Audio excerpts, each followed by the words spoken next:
Hi, I'm Christy Shriver, and we discuss books that have changed the world and have changed us. And I'm Gary Shriver, and we are the How to Love Lit podcast. Every week, we cover a piece of classical literature. We set up the historical, psychological, and literary context, making these challenging works actually fun. The How to Love Lit podcast is available everywhere, and you can also visit us at howtolovelitpodcast.com. You'll love it.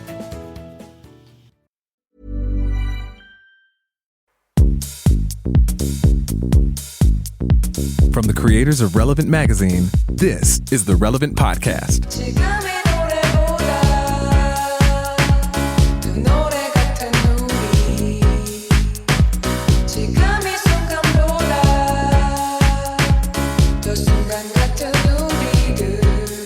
It's Tuesday, August 13th, 2019, and it's the Relevant Podcast. I'm your host, Cameron Strang, and here with me in our Orlando studios, on the ones and twos, our illustrious brother, Chandler Strang. Hello. On the Skype line from Loverland, Virginia, Jesse Carey. Hello, hello. All the way from Gatorland, Florida.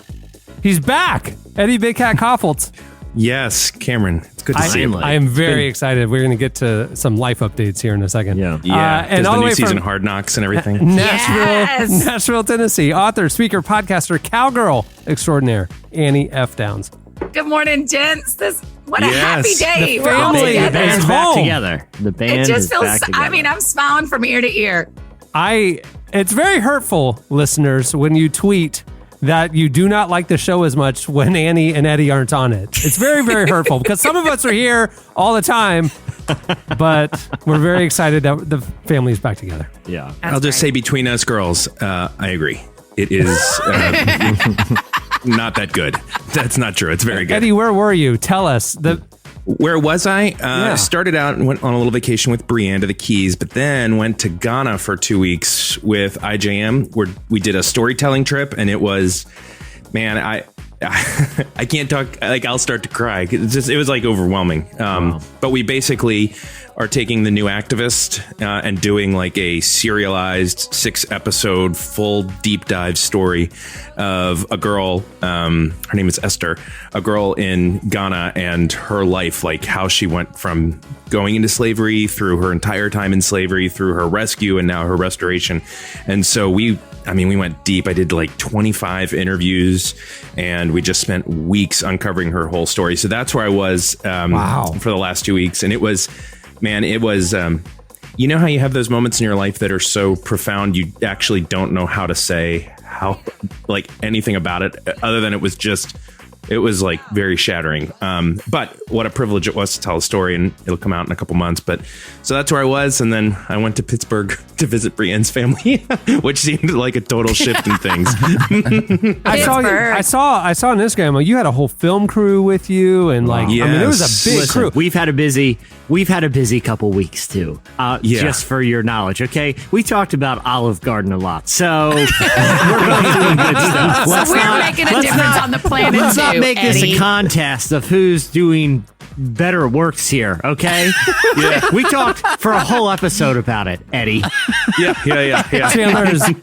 Chandler has cheated on or moved on from Chili's and is now sidled up with Olive Garden. I'm cool with Wait, the most important part is, do y'all even know that Eddie has like a new job at IJM? He's like a baller at IJM now. No, what is your title now? It's just baller. It's just, they're just like, oh, Mr. Koffoltz, thank you so much for being here. No, I actually don't know what the title of it is, but I am working with all of the storytelling team to figure out new ways to tell the IJM story down the road in the future. So it's like a fully creative role where we'll do podcasting and filmmaking and all of other exciting, fun things. So yeah, I just moved into it a couple weeks ago, and I am I feel very, very honored to get to do it and to see if I can really do what I think I can do. So Well, cool. What do you think about Olive Garden? Oh, no big deal. We already covered that. Unlimited salad and breadsticks, Eddie. Let's talk about what's important. It's pretty good. To be clear, Eddie, the Olive Garden episode for sure happened when I was not available. Just so you know, I heard it, but I was not a part of it. Listen, we ran into some slow news weeks here in the summer, okay? You got to fill. Listen, show's got to go out the door. Chandler's fast food eating needed front and center again. But in fairness to us, our country could declare a full-scale war on both North Korea and Russia. Right. And I believe that our lead-in would be Olive Garden, because certain things just are always matter. Yeah, that's right. true. You're actually right. Yeah. Well, in other news, other things we missed, Eddie, Annie gave us a lot of updates about her dating life. Annie, you want to fill them in real quick? You want to catch them up? Give it to us. I haven't heard enough about this lately. Come on. Eddie, and I've been thinking a lot about dates as well. I've been buying trail mix with them, but I find myself picking the dates because they're basically like candy. Because I can't eat that trail mix with the M&Ms in it anymore, because I just find myself eating salty M&Ms and it's really disgusting. So dates. Annie, what do you think about dates? I love dates too. They're the good best. in cereal. They're good in cereal. I mean, Annie is swiping left and right. Like, as soon as she gets off this show, she can't stop swiping. Get me off the show. What are you talking about? What do you think I do the whole time y'all are yapping back and forth? Oh, I got Chandler so good on that one. We have a great show in store for you today. Coming up later, we talk to pastor, author, president of the National Hispanic Christian Leadership Conference, Reverend Sammy Rodriguez joins us. We talk about the future of the church, why immigration is such a key issue for churches, and how that's going to look in the future. He was in our 100th issue of Relevant, and it's part of that conversation that we want to bring you today. Oh, yeah. I missed that. Happy 100 years, buddy. That's exciting. 100 issues. It may feel like that, huh? Yeah, it does. It does. Oh, okay. All right, Eddie. All right, listen. Here's the thing. I'm going to cut to it because we've been waiting for bated breath. We've been waiting for weeks to get your take on something, and I'm glad we got your trip update. We're very happy to hear about the developments at IJM, but there is something that the people must know. Okay, we had a long discussion, as did the internet, about the trailer for the film, the upcoming film adaptation of the Broadway classic Cats. And the consensus... Eddie, I needed you so bad on this. The consensus from everyone, except for Annie, is that it looks horrifying and terrible. Now, we already have covered this extensively on a previous episode. Yeah. So we're going to do it again. So I don't want to go too far down this road, but... I do feel like we at least need to know what your feelings were having seen that horrific atrocity that was the Cats trailer. Was it your dreams come true? Was it like everything you ever hoped and imagined, or was it a travesty to what you would have wanted it to be? Yeah. Well, let me tell you first, I found out about this. I was pretty deep in Ghana at this point, and we had spent the day that the news broke. I had spent the day with the girl Esther, who the day the news broke, Eddie got on a plane, flew back to America to make sure he had uninterrupted bandwidth to watch the trailer. But but in truth, it was everything I could do. I was trying to figure out how to call into the show, because this is, it's Cats and DC Talk reuniting are the only two things that I'm just waiting on, really, that I wasn't here to talk about. It has pained me. I'm going to say this, and this is going to be a little surprising for all of you. Oh, no. That trailer just terrified me in a way that I was not expecting. I was not expecting that from you. Unsettling, wasn't it? It's the art of it that is just like, it was too much like a face over like a cat. It was just too much. I feel like they needed to wait 10 years for the artistic ability to catch up, because to me, it is terrifying. However, I am excited and believe that the story and the music will transcend, but because it's a beautiful story. But I was... what is the story of Cats? Yeah, like, what is the plot? Yeah, like they're like, I don't know. Is it like West Side Story? Is there like gang fights in the alley? I mean, like, what is it? Aren't all musicals, don't they involve dance-offs? Like, don't they involve, like, even though they're even though they clearly have switchblades, they're going to settle this with dancing. like Ron Burgundy. Snapping and dancing. Yeah. It is You know what? I feel like I'm going to explain this, and let's set a timer on how long until Jesse explodes and can't let me finish this, because this is terrible, what I'm about to say. But the idea of cats is that all of these different cats are facing their own death, and they're having to reconcile. No. I need you to keep going, Eddie. They're reconciling their own. Are you purring or snoring? Where am I? And so what these cats are doing throughout the play is making summaries of their life and showing you what the meaning of their life was. And that the sounds final even worse than I imagined what the plot was. And the final reward if of you the were to play say, come up with is to see. If someone were to be come up with the least compelling plot for a film about alley cats, I would be well, it'd be really brutal if we had to learn about each one of their backstories and their philosophy on life. That would be awful and terrible. That's worst case scenario. And if they're singing the whole time, oh man, it's torture. Yeah, that's literally the whole play. So that's the that's the entire thing. So we'll see. I don't know. I feel like it's going to tank. It feels so weird. It feels too soon. It may tank, but it's getting my $12. It is getting my $12. I cannot wait. Oh, I'm going to go see it in 3D IMAX. I'm in. Ooh, you don't like 3D. We've talked about this, right? Yes, but I want to support it as much as I'm able. So maybe I'll just go twice in IMAX. But 3D. Let's just go twice normal. Those creepy cattails are whipping you right in the face. It's a thing to behold. They feel like you're right there in the back I'm trying alley. to not see as many movies as I normally like to see, only because I'm trying to write a book and I find everything to do besides write the book. But I've been really saving up for cats. I've been saving up my snacks. I've been saving up my dreams. I've been saving up my money.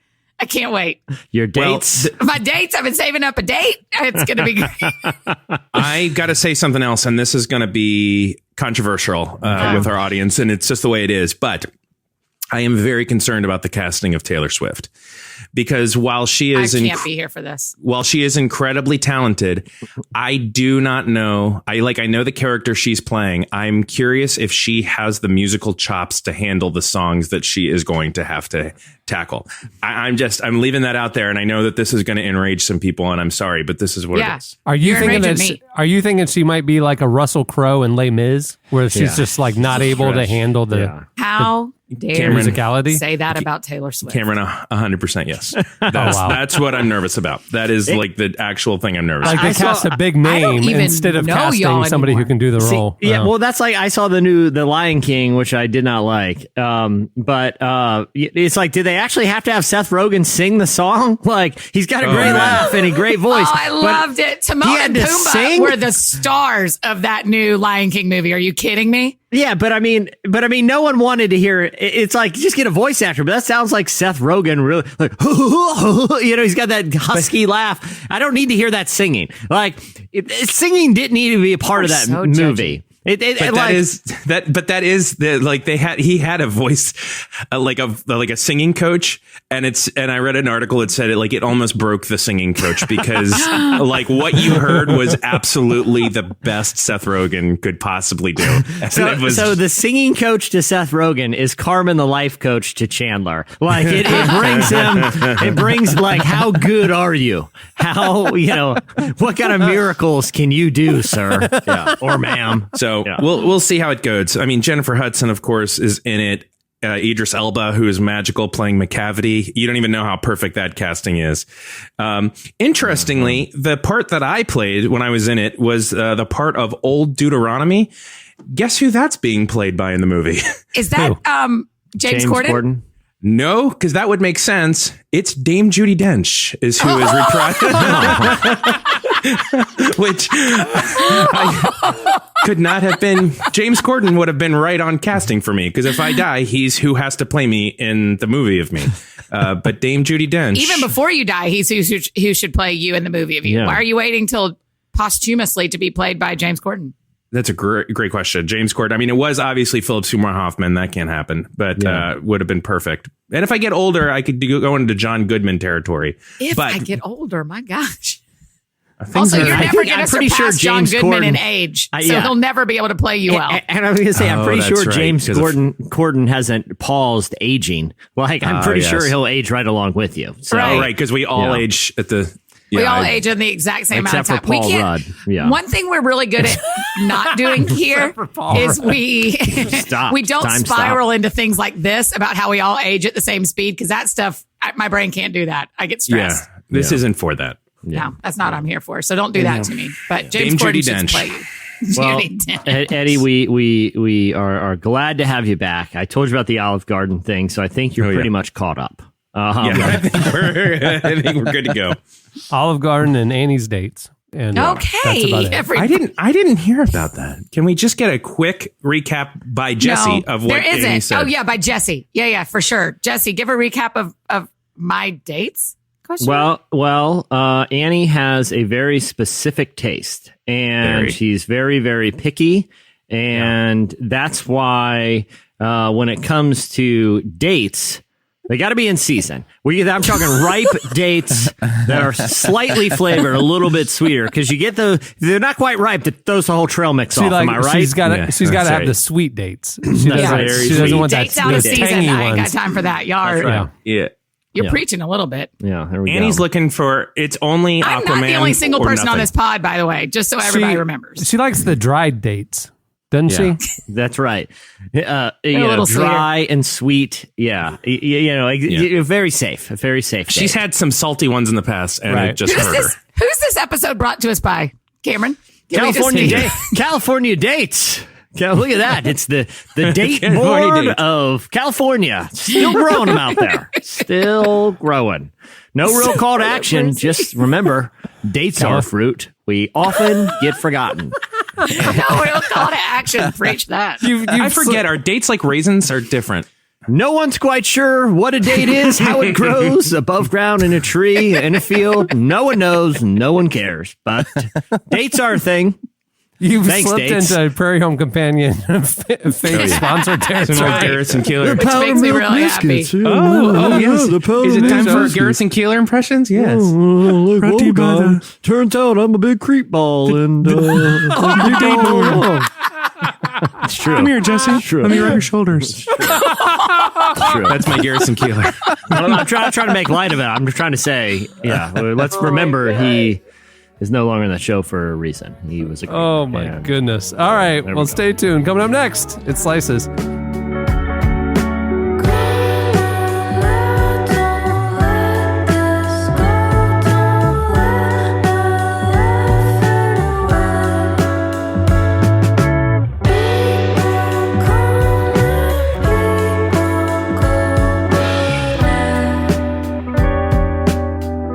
You're listening to Crumb. The song is Ghost Ride. At the beginning of the podcast, you heard Peggy Goo with Starry Night. Okay, it's time for Slices. What do you have, Jesse? All right. Well, there was a really I'm a big fan of the art and institution of journalism, and there was a big interview, a celebrity What? interview Hold on, profile. How can you be a fan of communication? What you do. Yeah. It's a very important job, and only the best do it. It's like I'm a fan of standing. No, you can say I'm a fan of sports. It's like, or I'm a fan of, Yeah, but none of those things are things you do. Like you are a fan of sports, that makes sense, but you I are happen a part. to do journalism, but some people can be like, my favorite kind of shows are. I'm a fan of 60 parenting. minutes. I'm a fan of having a family. I'm a fan of. What's wrong with that? It's a pretty good thing to be a fan of. Either way, Go ahead. I like, in my free time, I like to read long form articles and well done profiles, and that's why That is true. the New York Times recent sit down with Nicolas Cage was so fascinating to me. It was the weirdest interview I have ever read. And the interviewer, he set the stage, and he basically said, "I've wanted to interview Nicolas Cage for years, and now that I have the opportunity, I'm going to ask him everything, even if it's uncomfortable. And turns out it's impossible to make Nicolas Cage feel uncomfortable. So I'm going to skip some of the stuff about his career that you can go back and read. And there's two main things that I want to talk about that were revealed in this interview with the actor Nicolas Cage. One of them is his affinity for king cobra snakes. And a mishap he had with them while he had several living in an apartment with him in New York. What? The other is his literal quest for the Holy Grail, which seems to have derailed his career and destroyed his financial life. Let's start with the Cobras. He was asked because he has mentioned some sort of incident with Cobras in the past. And so he was asked pretty bluntly, tell me about the Cobras. Here was Nicolas Cage's response. I did have 2 king cobras, and they were not happy. They would try to hypnotize me by showing me their backs, and then they would lunge at me. After I told that story on Letterman, the neighborhood wasn't too pleased that I had cobras, and I had to rehome them at a zoo. He was then asked, have animals influenced your acting? The cobras, definitely. They would try to hypnotize you by going side by side. And when I did Ghost Rider Spirit of Vengeance, that's something my character does before he attacks. So Nicolas Cage was living in an apartment in Manhattan with live king cobras that he claims would regularly try to hypnotize him so that they could kill him. And he learned acting techniques from living with these king cobras. I am baffled. About the cobras? Yes. And like that he's sitting there like, oh, they're in my house. They're trying to hypnotize me. I mean, like, how much time is he spending with the cobras? And how is that a normal thing to say out loud? How do you invite all of us into that? My thing with this guy is, how does he get from like someone getting a hold of him to pitch him a movie to him making a decision to doing negotiations to actually getting to the set to do a movie? Like, how does he exist in any normal world when he speaks like about cobras like it's normal? How is this guy living? Not even talking about cobras like they're normal. Talking about having interactions with cobras that make him a better actor. Well, and then he still gets phone calls. Because the question, and they transcribed it as the conversation. Literally, you could tell this was not an interview that was cleaned up later. This is just unfiltered Cage, which is a very dangerous thing to put into the world, particularly the internet. Because the answer to the question, have animals ever influenced your acting? His answer, the cobras, definitely. Okay, so that was a good warm up. All right, he's talking about cobras. Now, you guys may remember years ago, it came out that Nicolas Cage was in quite a bit of a financial pickle, and he had he had to sell a castle to pay a tax bill. That's right. But who among us has his taste for exotic real estate spread his vast fortune pretty thin. And no one really kind of knew the backstory there of why did he buy a giant mansion in Rhode Island? Why did he buy a castle in Bavaria? You know, why does he have a big tomb in New Orleans that's waiting for his death? Right? I visited it. You visited Nicolas Cage's future tomb in New Orleans. Oh, yeah. It is real weird. It is an all-white pyramid with his name on it in the middle of a very creepy, like, old New Orleans. Like, the kind of old New Orleans where you're like, ugh, there's people doing witch things here. Okay. Like, and he's right in the middle of it. All right. So here's what this interview slowly revealed, because I'm going to read some of the transcription from the interview, because at first it's not clear if he's talking metaphorically here about this real estate thing, or if he's actually telling you the insane story that inspired him to buy all of this exotic real estate. He said that was at a time when I almost went on, you might call it a grail quest. I started following mythology, and I was finding properties that aligned with that. It was almost like National Treasure. At this point, the interviewer's pretty sure he's talking about a metaphorical grail quest, not actually hunting for the Holy Grail. Nope. He really went on a hunt for the Holy Grail. So, he said, the interviewer said, wait, what did you mean when you said you were on a Grail quest and finding properties that aligned with that? Well, he said one thing would lead to another. It's like when you build a library, you read a book and then there's a reference to another book and then you buy that book and then you watch the references. For me, it was all about where was the Grail. He continues. So he eventually heard rumors that the Freemasons or the Knights Templar eventually brought the Grail to Rhode Island, and that's what led him to buying properties in Rhode Island. He was finding clues in properties and buying the properties so he could dismantle them and try to find more clues on the hunt for the Holy Grail. That's why he bought up all those properties, because he was literally looking for the Holy Grail, like the film National Treasure with National Treasures. That is what led a literal Grail quest led to his real estate ventures. I love it. I love it that not only was he decided to dedicate years of his life to searching for the Holy Grail, but also that he would buy properties. Okay. At one point, I love, he had a lot of properties in, Glassbury in England. He says much lore surrounds this Glassbury natural spring. It is said to be the spot where Joseph of Arimathea hid the Holy Grail, and thus the blood of Christ would, describe. So, he said that there's a spring in Glasgow that tastes like blood. And he's like, well, that could be a symbol. This guy is the best. He's the best. He literally says this. He's like, well, the spring there does taste like blood. I guess that's because there's a lot of iron in the water. But legend has it was the place where the great chalice, one of blood and sweat came together.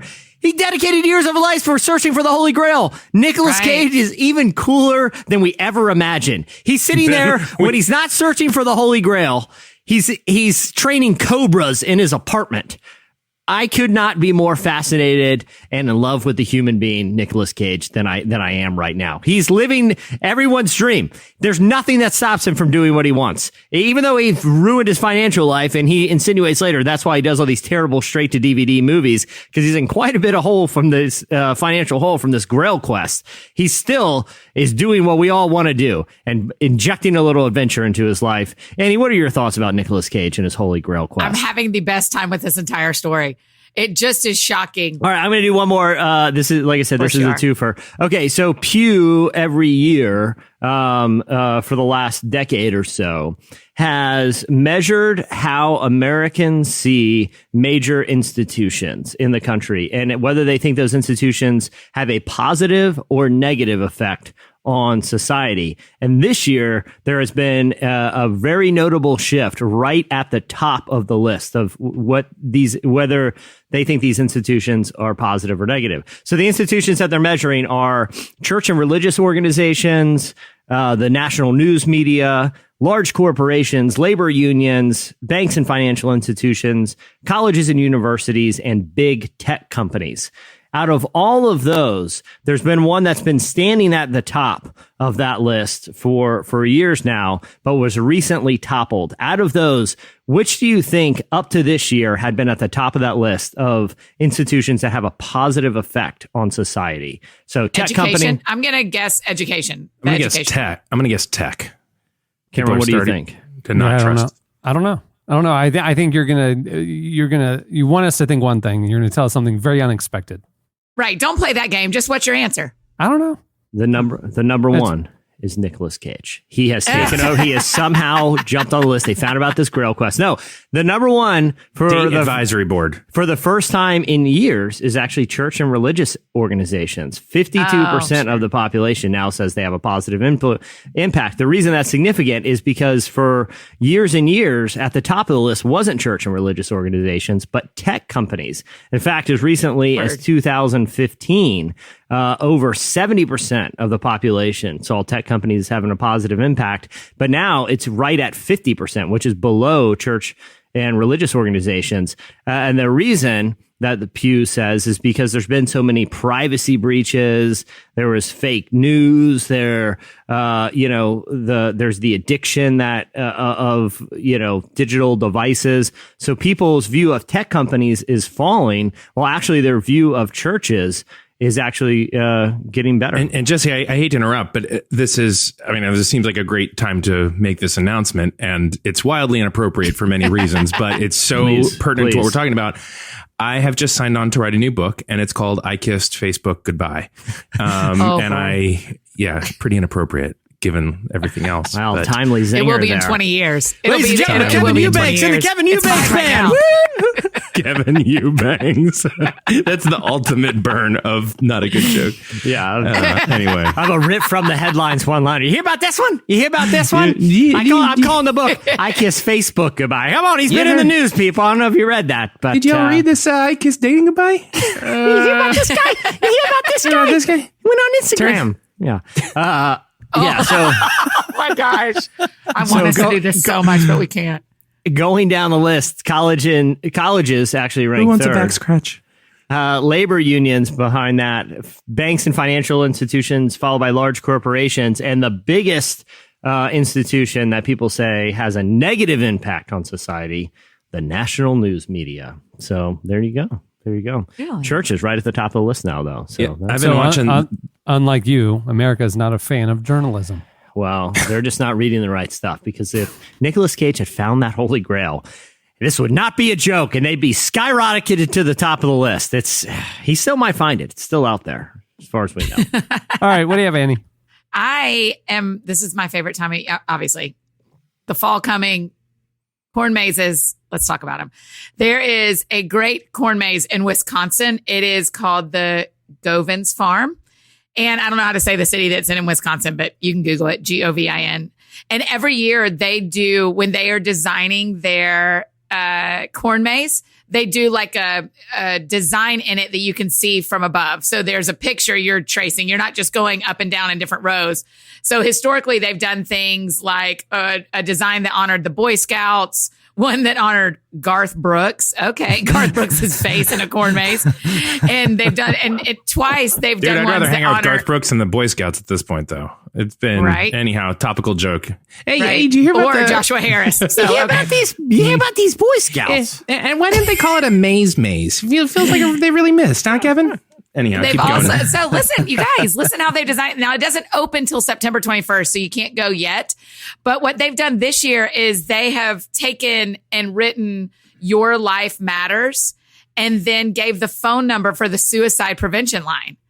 And then, so it's Your Life Matters, and then the phone number, which is 1-800-273-TALK.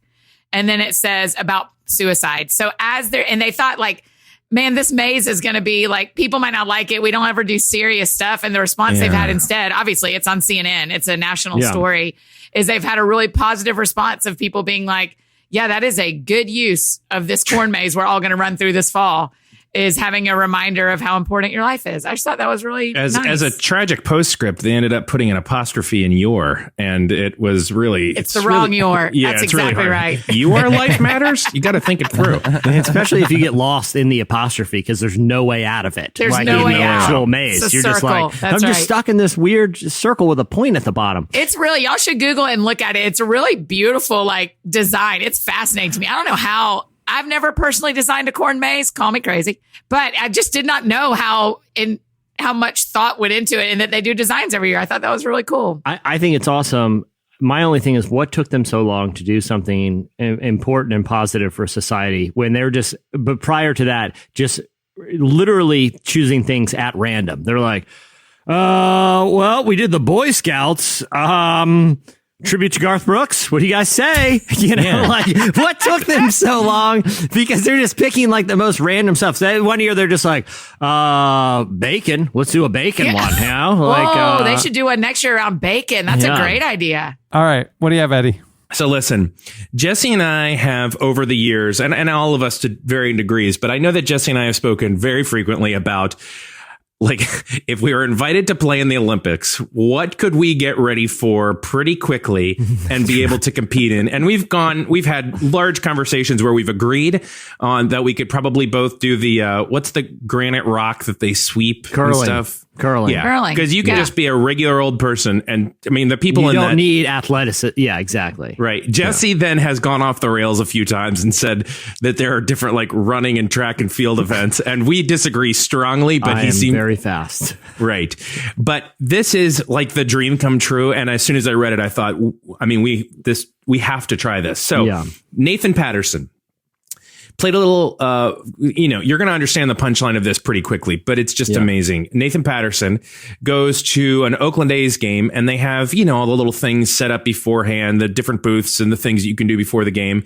And, what do you mean? They have like stuff You know how like before Magic games, they have like a hoop set up and you can shoot a three. Stuff like that. Stuff like that. Little like fan zone. Yes. That's right. That was a better way to say say it. Yeah. That's how you know I haven't been doing this for a while. Because I'm like, how they have stuff before a game. And by the way, Eddie, it's fans with the Z, fans zone. It's usually it is at the Falcons. Yeah, for sure. And they hand out a lot of things that you can wave in your hand and cool you down. Yeah, exactly. Yes.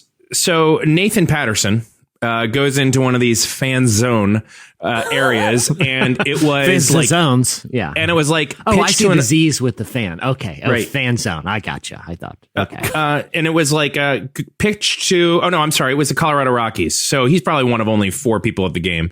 So he's there, and they're like, you can just pitch to like, a picture of their catcher or something like that. So this guy steps up and throws a 96 mile an hour heater, and it's being like tracked by like an actual, and they were like, no way. So he throws it again. He is routinely pitching in the mid to high 90s. Now, granted, like a major league fastball is in the low 90s. Yeah. So this guy is all of a sudden throwing crazy heat. So then he goes back again a couple weeks later, and he's just going to have fun. He goes back a few weeks later and does it again. And people are now taking notice. His brother Instagrams it and says, like, what is going on? This guy has to get signed. So as it turns out, Nathan was a pitcher in high school, but wasn't great. I mean, he had just like had the normal baseball career where you play in high school a little bit. He was like 2nd or 3rd string pitcher. But after high school, he had some shoulder pain, had a shoulder, like a surgery on his arm, and decided that he wanted to get back in and was just playing in like a rec league, one of those church rec league things. And all of a sudden realizes like he's got some heat, but he hadn't gotten it measured yet because like who has a pitching gun out there with him? So he goes to this game, pitches. Long story that I'm actually making longer than it really is. This story is longer than his baseball career. Eddie's inadvertently veered into the plot of the film Rookie of the Year. But I don't know which part is true and which part he's actually just started describing the movie. Long story, much, much longer. Here's the punchline. He posted on his own Instagram last week, him signing a contract to join the Oakland A's. And so the Oakland A's took notice, and he is now, I mean, he's going to be on their farm team, but he is now going to be on track to be a Major League Baseball player. And so my question, of course, is this. Well, one, there should be a law that there is a booth set up at every single event you go to see if you can participate in that event. Because I'm pretty sure every sporting event. Yeah. All right. Any sporting, any event. Like wasn't there a movie where Queen Latifah joined the New York Knicks? No, you're thinking that was Whoopi Goldberg, and she won a halftime contest and got to coach the team for the second half. And she did such a good job coaching them the second half. She ended up taking over as coach of the New York Knicks. It was a Whoopi Goldberg film. I like it. I think Eddie's onto something. I mean, were the Oakland A's, did they just have a video camera? I mean, there's got to be, Eddie, what you're saying, there's got to be some truth to that because they saw his speed. It wasn't like they just saw a viral video. They had to know. Right. I think they brought him out for a tryout. Yeah. Yeah, they signed him because I mean, like if you can pitch that fast without much training, they can train the other parts of it. But that's like someone being 7 feet tall. Like you don't have to be great at basketball. We're going to figure out the rest of that. You are just tall enough to make a difference. And so he's playing for the Oakland A's farm team right now, which is pretty incredible. I think. I'm kind of curious if there's anything I could step into because I couldn't pitch that fast. Well, let me say this for context. I was at a minor league baseball game. And they have the same thing. They have the gun set up and you pay like $1 and you throw it. And if you guess your speed, before you throw it, you win like a baseball hat or something. Yeah. So I'm like, I threw that thing as hard as I could. And I was like, before the gun showed the speed, I'm like, that was got to be mid upper 80s. I mean, I know no some way. gas right there. 68 miles an hour. It's 61. 61. Which it's actually in Major League Baseball, it's actually hard to throw that slow. Like a real pitcher, like if they're like, hey, I want you to throw a 61 mile an hour, meatball right down there. They're like, 61? I don't know if I can do that. And you go underhanded? I wish you were really 61. throwing a meatball too. Yeah. I can throw it underhanded that way, but that was as hard as I could throw. And I was like, okay, 96 is very impressive because my arm still hurts, and that was 2 weeks ago. And 61, guys. 60. I think I could do it with, I always think I could do it with improv. Like every time I've seen like Second City or something like that, I think if I was just for some reason, like they just had to get somebody up there to just do the show with them, I always feel like I could do it. And which makes me realize I know I don't understand how hard it is what they're doing, but I always feel like, oh yeah, I could step in and just be on SNL. No problem. Because you step on stage, you're like, okay, name a city. And they're like, Chicago. Name an animal. A dog. And you're like, okay, perfect. Okay, I'm a dog, in Chicago, windy, it's Windy City, and you're just pouring sweat, and it's like, it's the Michael Scott thing, bang, you're dead, bang, bang, you just pull out a gun and start shooting the crowd. All right, that'll do it for Slices. Stay tuned. Up next, Reverend Sammy Rodriguez joins us. Are you breaking up? Are you breaking up like you did before? I don't want to hear every single detail of your love life anymore. You're listening to The Runaway Club. The song is Breaking Up. Outside. Well, today's show is brought to you by Samaritan Ministries.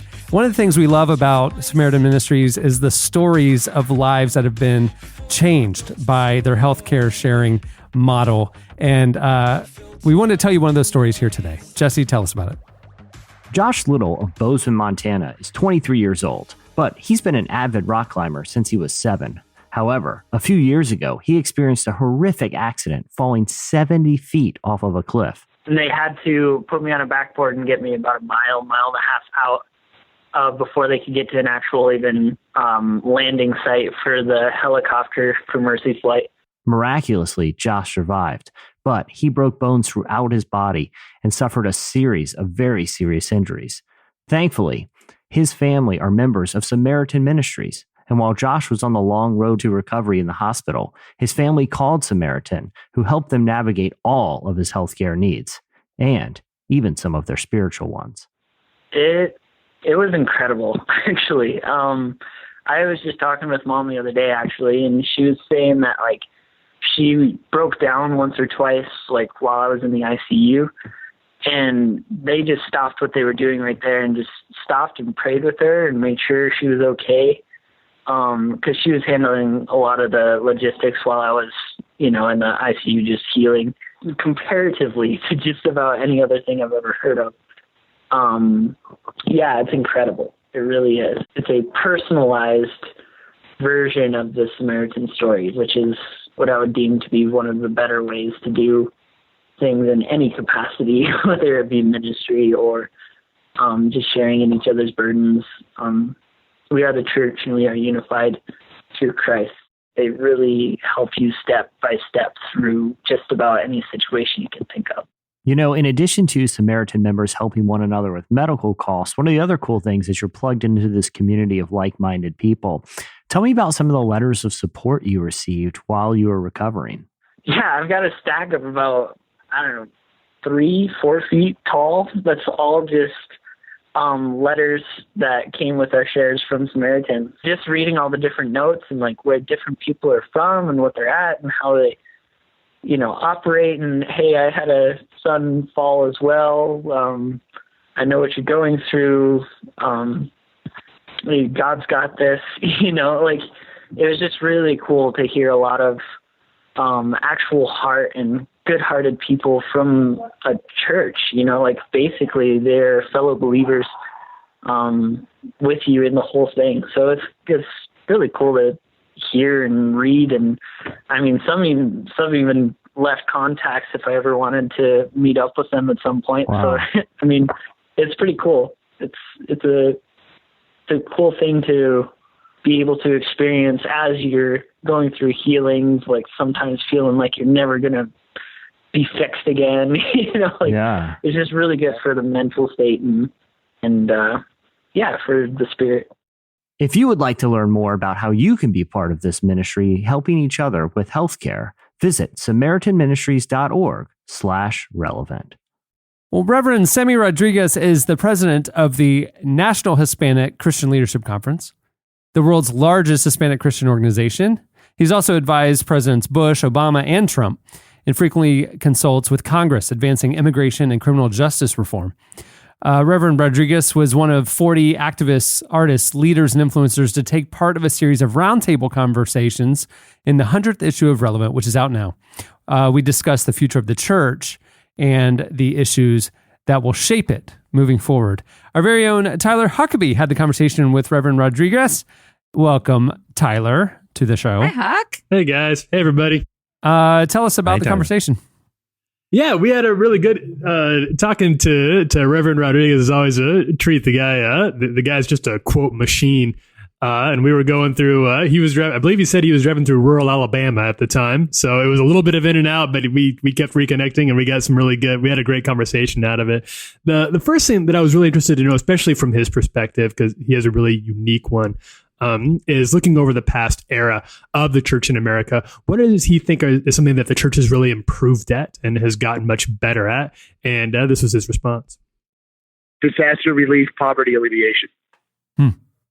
So even the manifestations of the One Campaign, though secular, but with a strong faith imperative and partnership component, malaria in Africa, bringing an end to malaria in Africa to a great degree, addressing the AIDS crisis in Africa, but disasters around the world. The church has really emerged in a very powerful, loving, redemptive, compassionate way in addressing these issues.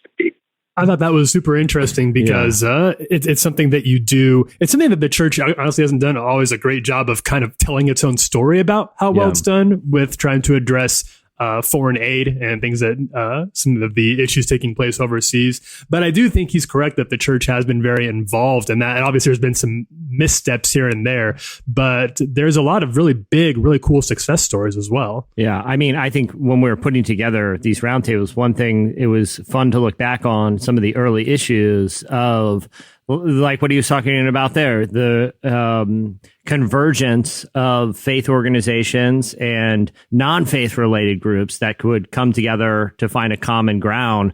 Something like the One Campaign, where you would have religious leaders join alongside of people like George Clooney or Chris Martin or, any of these notable people that were championing a cause. That is a real success story of the church. Obviously, there's still ways that can be improved, but I think that is something, like you were saying, Tyler, it's easy to forget, but it's a really important thing that the church has done a good job with the last 10 years. And statistically, we do see that too. There were studies released this year that said disaster relief is often at its best when it's not just the church or not just government agencies, but the two working together. The church coming alongside pre-existing federal aid, state aid, this work already in place overseas to help and to boost them and to encourage them and pray for them too. That has had some of the largest impacts both here and abroad. The flip side of this question, of course, that you have to ask too is over the past era, what is something that the church has not done a very good job at? And he said two things. The first thing he brought up was he felt like, and this is something that is very close to his heart, he talks about a lot, immigration issues here in the States. He feels like the church has sort of dropped the ball and has not taken a strong leadership role in the immigration conversation. But then he had a sort of a part two that's definitely related to that, but is maybe a little more broad, a little more theological, a little more systemic, that I thought was really interesting. And one more item would be the church lacking a meta-narrative of the imago Dei, the image of God in every single human being in and out of the womb. So we become entrenched in political rhetoric rather than prophetic truth and loving in actions. So you name the issue. We should have led the way with every single human being is created in the image of God, in and out of the world. Therefore, we should treat each other with mutual respect and love. And we haven't. We come we approach things through a political spectrum rather than a prophetic loving imperative. Yeah. And the implications of that, you know, every person is created in the image of God, can inform everything from our ideas about abortion to our ideas about immigration, you know, like really crossing the political spectrum or even images like climate change, because you look at the people who are most affected are some of the poorest on earth. And those people are made in the image of God, and we are called to protect them, you know? I was reading a writer, a Catholic writer who writes for the Washington Post, named Elizabeth Brunig, who said that she believes in this time the belief that every single human being is made in the image of God and worthy of love and respect is the single most radical teaching that the church has to offer the world today. Mm-hmm. Because it is not believed. Because if you take that seriously, if you take that idea seriously, that theology seriously, it transforms everything. And you start pulling at that thread, and pretty soon your entire worldview and your ideas about policy get completely turned upside down. So I think he is right there. And the church is uniquely equipped to champion that conversation. But as Reverend Rodriguez said here, has not always done a great job of doing that. Although he did note that he believes that is getting better in some corners of the church in America. The last that we asked a few people this, but of everybody I think that I talked to, at least for issue 100, Reverend Rodriguez had the most concrete and maybe radical answer here. We asked, in the light of things that are happening at the Southern Baptist Convention, obviously the Catholic Church over the past decade, revelations of abuse of power, of abuse of money, abuse of sex. How can the church do a better job of sort of watching out for itself and being accountable in times of scandal? I was surprised at how concrete his policy positions were. Here's what he said. Whistleblower clauses. Incorporate everything that was recommended by the Grassley Commission, Senator Grassley. Look at the 990 and with the recommendation template of the 990s, that emerged out of that great Grassley Commission when the Grassley Commission was providing oversight to a number of very prominent ministries, and investigating actually would be the appropriate term. But out of that commission came a very powerful, what I call very, very beautiful template, which includes whistleblower clauses, best practices, you name it. I mean, we really need to operate better than Fortune 500 companies.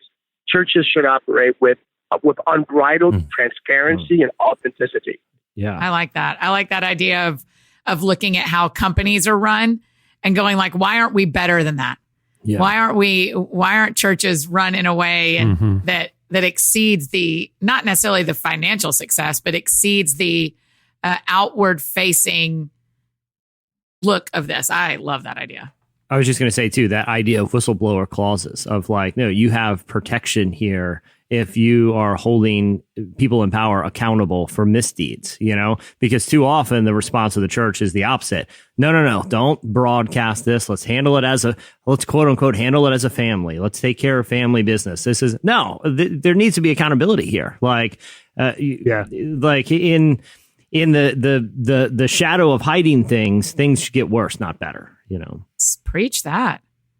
You referenced Senator Grassley, that's Senator Chuck Grassley from Iowa, who in 2015 put together a bipartisan group of senators who launched this whistleblower protection caucus that was for both people in the federal sector and the private sector to not only protect whistleblowers, but also to encourage more transparency among organizations. Didn't specifically list churches there, but it is a great template for churches to use. Some of the ideas that were pitched, and that has continued to be something that I know is really important to Reverend Rodriguez. And I hope that more churches can be open to the idea of bringing in outside accountability.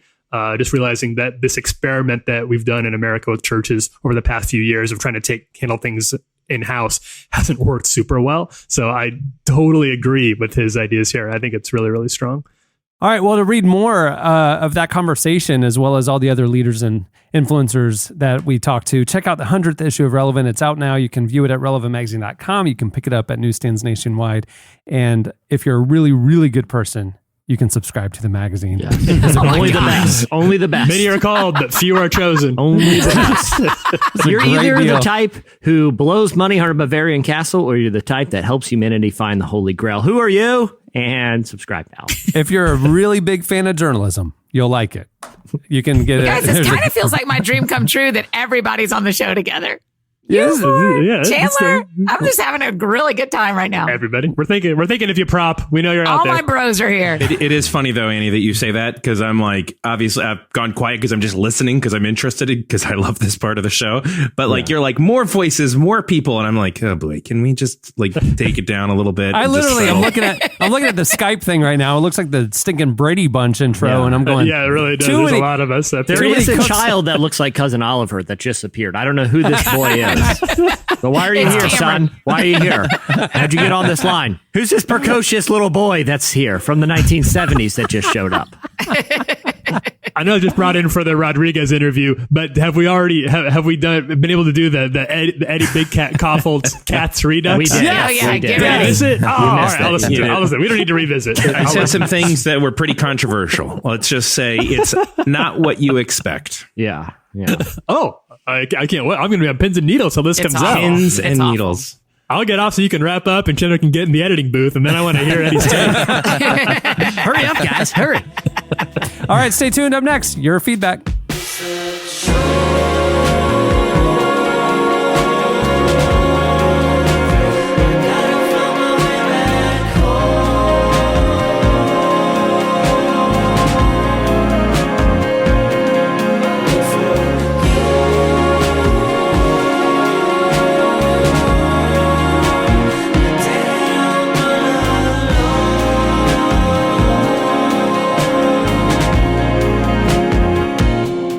To think the church is a haven for the hurting. But what happens when it's not?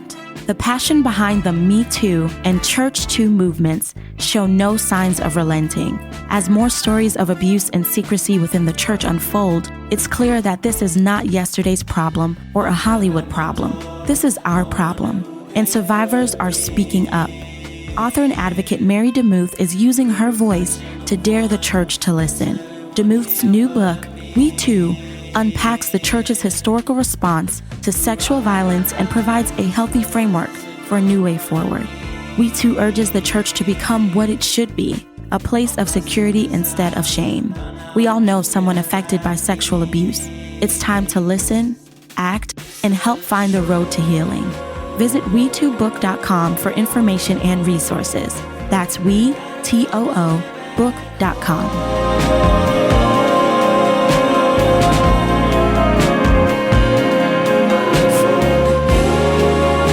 Listening to Kuko, song is Feelings. Okay, it's time for your feedback. Last week, we got talking about stress and things we do to de-stress and how it's important throughout the day to take those moments to breathe, to calm ourselves, to recenter ourselves in the midst of the, kind of whirlwind of our modern lives. We got to talk, some of us do intentional mindfulness things. Some of us play Candy Crush. We got talking about the whole gamut. And we should get Eddie's answer too, because he wasn't here. And I don't know that I gave an answer, did I? Maybe. What do you do? Because our question last week was, we asked you guys what you do to de-stress throughout the day. Annie, what do you do? Yeah. Well, Annie, I'll answer. I know what Annie does, right? Annie vapes like you wouldn't believe. It's... She's got liters of vape juice just in storage for hard days. Yeah, she made like a custom one that you can't even believe it. It is disgusting. It is. It says vaping ain't cute. It's date flavored. So glittery. It's so glittery. It's date flavored, but it's like a salty date. Date vape. Date flavored. Good job. Oh no. Date vape. That's the brand. Annie, if someone asks you out on a vape date, would you go? Yeah. Will you just hang out, you vape, you get to know each other a little, you know? Really? Let's go on a vape date. And I think that'd be a great reality show, vape date. And the results are inconclusive that it's definitely going to kill you. Yeah. So not only that, it's killing the environment. I mean, so until we know better, I'm sure it's fine. Eddie, what do you do? All right, both of you, real talk. What do you guys do to de-stress? Real talk. Yeah, I mean, go outside, hike, get out in nature. Yeah. If I can just get out there. But you can't do that like throughout the day. I do a crossword puzzle. Oh, okay. Yeah. I actually do, because I work remotely. And so every time I have a phone call, there is a trail that goes through the woods right by my house. And so I actually do do that. But yeah, back in the day, no, I did not get to do that. I just need to have introvert time. So pretty much if I can get a book or be quiet somewhere, that's like a good instant fix if things are getting crazy. I have a terrarium with 2 cobras, and when I get really stressed out, I just go and I just poke them with a stick for a few minutes. They're just telling you what to do at that point. And then you're a better actor afterwards. And I feel my cares and anxieties just melt away. Hey, take this, boys! Ah, ha, ha! And just poking some cobras. And just, I feel so good after. It was funny, like we asked this question last week because of the topics of that episode, but since then, a friend told me about this Netflix documentary called Heal, and I was watching it, and it was talking about how, and I would highly recommend it if you're interested in well-being at all. It's called Heal. It's on Netflix. But it talked about, and it was very data-driven, which was good for me because like the holistic kind of Eastern or alternative medicine stuff can kind of get into just like hoogie bougie stuff and whatever. This is very data driven, very science driven. Talked about how God designed our bodies and the chemical changes that stress causes, and how like throughout the day, like the normal stress of everyday life, how it has altered our chemical reaction or chemical reality in our bodies. If you look at like the prevalence of cancers, migraines, rheumatoid arthritis in our current society, like it wasn't like that a generation ago, you know? Mm-hmm. And it's like, well, what's going on now? And it talked about the effect of stress on our bodies and how chemistry of our blood changing is leading to diseases and proclivity of diseases that hasn't been there in the past. And it was fascinating. And it talked about gonna watch this. The biological importance of de-stressing and how like the placebo effect, you know, like is a real thing, like in science, like, you know, they may do a medical study with 100 people taking a drug, and there may be a positive effect on 75 of them.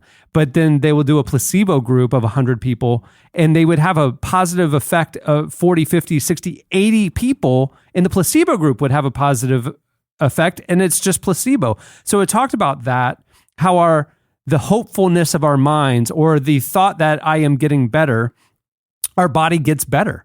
And how stress also, like if placebo has a positive effect on us, that negative stress, nocebo, has an equal and opposite effect on our bodies, and how stress is killing us. And so the need for breathing exercises or meditation and prayer throughout the day, or playing Candy Crush, or whatever it is that you can do to reset your mindset throughout the day is imperative to our holistic well-being and our health. It's really interesting. I would highly recommend watching it. That is super interesting because because we've, you know, it's like the classic opening to the movie The Gods Must Be Crazy, the satire from the late 80s, where, you know, it talks about all of these things that humanity has made to make their lives more simple, right? We make cars so that it's easier to get from point A to point B, you know, kitchens make it easier to cook food. But in reality, that makes the need for mechanics. And then there's traffic. And then all these things that we've done to make our lives more simple and easy have actually made them much more difficult and much more stressful and much more complicated than we were designed to be. You know, a lot of us have lost connection with, you know, agrarian principles like seasons and what it takes to, you know, like just all the principles of things like farming. Like our lives were meant to be simple and rooted in these kind of divine principles.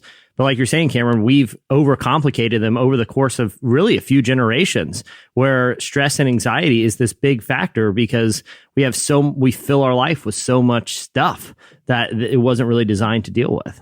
Well, and talked about too, like how do we start our day? So many of us, your alarm goes off, immediately you pick up your phone, you scroll Twitter, and then all the news and the anger and the contention, like that's the first thing. And what happens? A chemical releases in our brain that starts us on a negative chemical path that day. Right. I mean, like if we were like mindful to block that out, start our day with a positive, with prayer or with, you know, water and just breathing, like, and then we can have a positive, like I think about exercise, positive endorphins. It changes your body chemistry.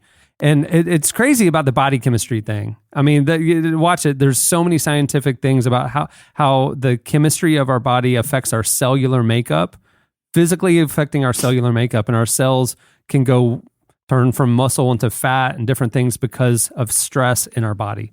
And it's not voodoo science. It's like actual science. You should check it out. All right. So you guys hit us up. A few of you, I mean, y'all didn't take it seriously. Let's just be honest. Y'all didn't take it seriously. There's a few of you. Taylor said my go-to chill app is Angry Birds. So there you go. People still play Angry Birds. I didn't know. Apparently. There's something very pleasing about the physics of the slingshot in Angry Birds. Oh, yeah. You know, like there's something that's just like, I kind of really like this. I know it's a dumb game, but I really, really like flinging that bird, you know, flicking it in the air and watching them do whatever they do. I don't blame you, Taylor. She's played 400 games since February. Since February, wow. She's been pretty stressed out, evidently. Eric couldn't help but do an old podcast reference, which I'm just going to say, even though he didn't take it seriously either. He said, I de-stress by buying goggles, just a few thousand units throughout the day, every day. And man, I find that I'm able to be fully present in my day. It's really great. Bonus, I'm investing in the future. An OG pod reference there, Eric. But thanks for taking a serious question, serious dude. Yeah. Tyler says he works at a bridge design firm, and during stressful submission weeks, they all gather around a computer at lunch and watch fail videos. He said there's just something uplifting about watching someone inadvertently belly flop from 30 feet. Can I just say this, though? The best kind of fail videos, if you're in a down mood and just need to feel better, are gym fail videos. They are hilarious. Just how many people will confidently walk into a gym and have no idea how to use the equipment, but just fake it and end up getting like tied between cables and big steel plates. There are hours and hours on montages, and I laugh every time I watch a gym fail. Ironically, though, to Tyler's point, some of the best fail videos are actually bridges falling. Like there are plenty of them, and so. That's what I thought he was saying when he was like, I work at a bridge design firm and we watch fail videos. I'm like, that's tragic. And he was like, oh no, it's just belly flops. Okay. Like, okay. Well, there's nothing makes me feel better than large scale engineering disasters. It just makes the cares of the day melt away. You know what I was thinking, Cameron, about de-stressing, and this probably says something really terrible about me as a human, but sometimes I go on bad tattoo websites and just look at people's bad tattoos. Chandler actually sent me a great Instagram feed that's just bad tattoos. But the thing about it is, like, you always feel like, you know, my life decisions aren't that bad. I'm doing pretty good. When Cameron and I were at Lollapalooza, there was a guy who was picked out of an audience and got a face tattoo on stage during a concert for a metal band was playing. It was a hardcore band called Ghostmane. And they were like up there doing their version of Tool meets Rage Against the Machine, 2019 version. Yeah. Right. And to show how hardcore they were, of course, they're all tatted up crazy. They grab a kid out of the crowd, like Jesse said, who wants a face tattoo? And he goes up there and literally during the set, he's back there laying down, getting this huge tattoo on his face that says "Kill the Machine." Okay, kill the machine. And he's like checking it late in the set. He's like, let's check in on this dude. What's your name, buddy? Tyler. How old are you? I'm 12. Little Tyler didn't have any tattoos, and now he has a huge Kill the Machine on his face. Because mom and dad dropped him off at Lollapalooza, and mom's going to cry that night. That's awful. It was horrible. Wow. But that's the thing. Whenever I see something like that, a really bad tattoo, I'm like, my problems aren't that bad. I'll be just fine. This deadline's stressing me out. I'm not going to have Kill the Machine on my face at the end of the day. So I think we're doing just fine. I did feel good too, Karen, because I saw a couple things. A couple people said that they've had a similar experience to me, that they're getting approached by people about trying to join multi-level marketing business. Like, people just take one look at me and know I'm a guy they need to go into business with. I listened to that episode from Friday where you were talking about how you keep getting approached. Yeah. And I think Cameron is 100% right, Jesse, that the problem is you walk into a place waiting to talk to someone. You want and to chat. people know that. You're like an 85-year-old man with time to kill. Yes. You're looking to socialize at the Target Cafe. You know, like, I mean, people are going to come up and chit chat. Friendly? Oh, but you're this 85-year-old weirdo harassing people. Oh, you mean someone who, hey, how's it going today? You doing okay? Oh, get out of here, psycho. Oh, man. Annie, you've never been approached? You just do what the rest of us do, and you just walk in and have your normal face on, not a, hey, who wants to hang out face? You live your life with a, hey, who wants to hang out face? You just walk in and it's just like a puppy in a in a pound, just like, hey. Again, right here. You guys are trying to insult me, but you have this way about you that's like a puppy. Oh, well, guess what? Maybe more people should be like puppies, Annie and Eddie. It makes me enjoy speaking to you. That's why people think you have. That's why people think you have a weak enough constitution to buy into their multi-level marketing thing. That's why they're like that. We've got a puppy at 4:00. We got a puppy at 4:00. Yeah, I know it's a flawed business model. I did not invest in the business. I invested in the person I met 5 minutes ago. On the Chip and Joe home goods It's no big deal. aisle. We're just going to drink some wine on Friday, have some friends over, and I'm just like super excited about this product. But it's like no pressure. But I would love to have you there. Listen, that's why, because you're like, I may or may not sure. be in the legging business right now and the oil business, and I'm selling a lot of makeup.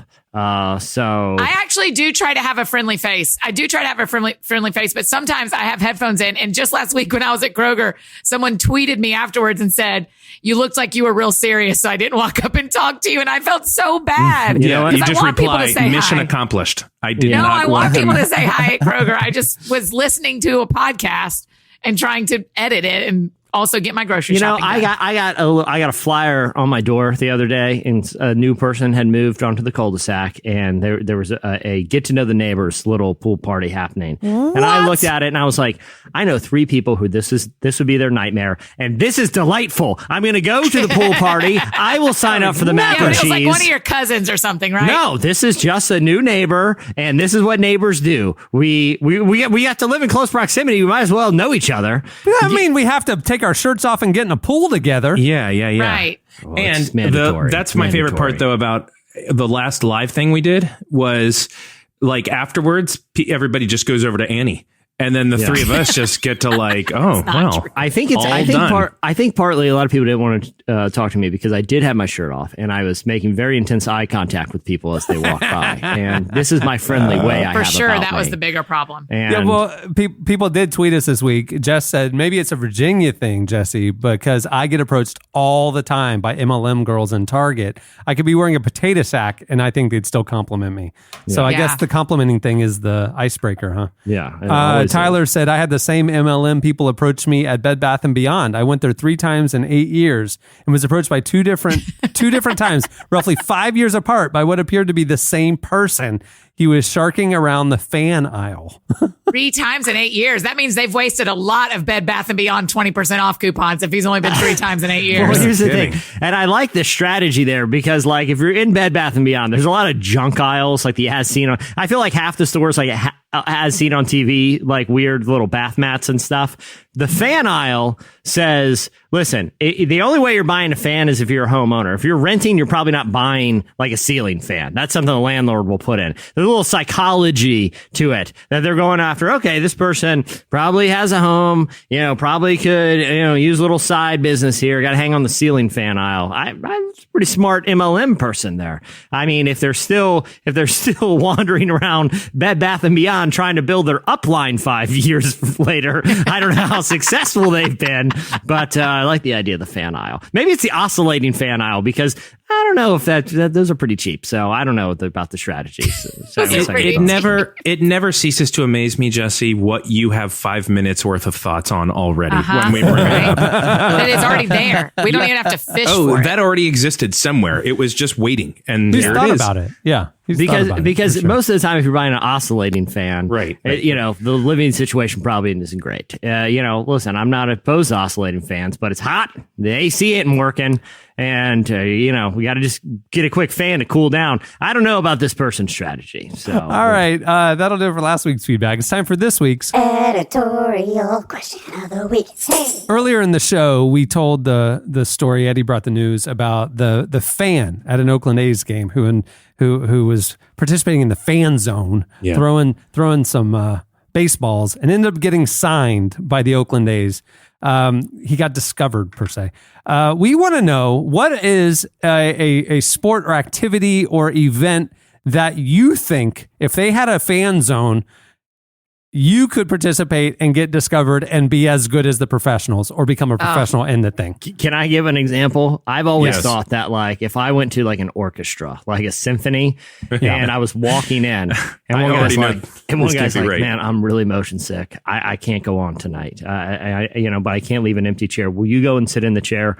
You don't actually have to play the instrument, but you got to fake it, and no one can know. I could easily go up there and fake violin for the whole time. I'm pretty sure even if I'm playing actual notes, I'll get drowned out by everyone. So I think I could go sit in a symphony and no one would know. It's just some rando sitting in. I honestly think I could do it. That's fake. I was thinking you were going to go with, you could play the cymbals. Like, you could be the cymbal guy. I think you could conduct it. I could conduct, or any percussion, really. Like the dong dong, like that big drum that the guy only hits he's up there the whole time and he hits it like 4 times the entire symphony. Yeah, but if he does it wrong, that's a real problem. So that's a high stress spot. People are going to forget it in like 3 seconds once they start doing Flight of the Bumblebees or whatever. Like, I'm going to go back to the example y'all gave. I think if we were up in Canada and I watched a few curling matches, I could jump in. You could passively, yeah. Yeah, I think I could do a 5-minute stand-up set or hop in with an improv team. Really? Well, every city in America has open mic nights. Yeah, but there's a lot of like things you got to overcome and like fear to do that. Like, I feel like if I was just magically like, get up, you're just like, go, and the mic's on, you got to go. I feel like I could do 5 minutes. Wow, Annie, what would you choose? Just to be clear, Cameron, I may be wrong, but that's the you're willing to give it a shot. Yeah, that's a thing. I could sub in for Jimmy Fallon.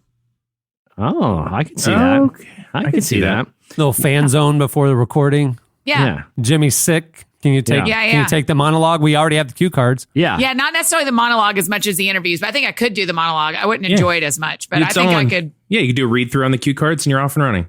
Yeah. Yeah, I think you could do that. So you guys hear about corn mazes? A couple years ago, it was Garth Brooks. What were they thinking? Am I right? Who's on the show tonight? Oh boy, it's really hot up here. Is it always hot up here? Is it always? No, I'm gonna let Eddie do that part. Eddie's gonna do the 5 minutes of stand up. I'm just gonna be friends with a celebrity and introduce her. Can someone run to Bed Bath Beyond? Get an isolating fan? Bed Bath Beyond. They got a ton of them. Oh boy. They're saying stretch. They're saying I have 10 more minutes. So anyhow. Let's do some crowd work. So here's what I'm going to do. I'm going to see if I can name all the presidents. Washington, Adams, Madison, Monroe. Here's where it gets tricky. Because then we go right to Barack Obama. You know the 3 of those because of Hamilton. Wait, was Reagan or Eisenhower? Did anyone get that fan yet? Did anyone get back from Bed Bath Beyond? It is smoking up here. Oh man, what can we do now? Who knew the Roots left between their sets? Really wish they were here right now. I really wish I would throw to them right now. Right now, you got a song to play us, Roots? No? Okay. All right. So a professional gig that you think you could do if there was a fan zone discovery opportunity before it. Hit us up on Twitter at Relevant Podcast and let us know yours, or you can post on the podcast episode page at relevantmagazine.com. Well, many thanks to Reverend Sammy Rodriguez for joining us. You can read more of that conversation in the 100th issue of Relevant. It's out now. Check it out, relevantmagazine.com. And if you're a really good person, you can subscribe. Also, thank you to Samaritan Ministries for making the episode possible. If you'd like to learn more about how you can be a part of this ministry, helping each other with health care, visit SamaritanMinistries.org/relevant. Well, on that note, we will wrap things up. It's fun having the family back together. It's awesome. It's so nice. Welcome back, Eddie. Makes me so happy. Thank you. Sorry, I'll be out next week. But it was fun this week. All right. I know we'll wrap it up. I'm Cameron Strang. I'm Chandler String. I'm Jesse Carey. I'm Eddie Kaufholz. And I'm Annie F. Downs. We will see you on Friday. Have a great week, everyone.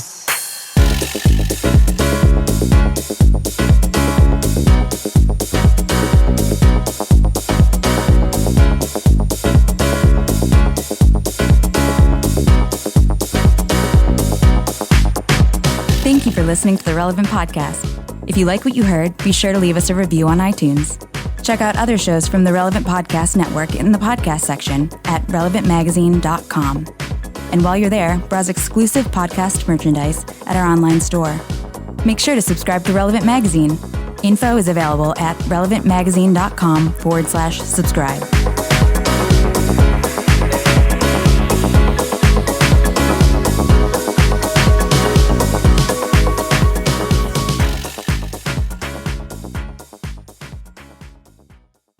Just remember, dates are fruit. We often get forgotten.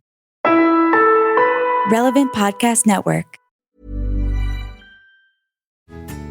Hi, I'm Christy Shriver, and we discuss books that have changed the world and have changed us. And I'm Gary Shriver, and we are the How to Love Lit podcast. Every week, we cover a piece of classical literature. We set up the historical, psychological, and literary context, making these challenging works actually fun. The How to Love Lit podcast is available everywhere, and you can also visit us at howtolovelitpodcast.com. You'll love it.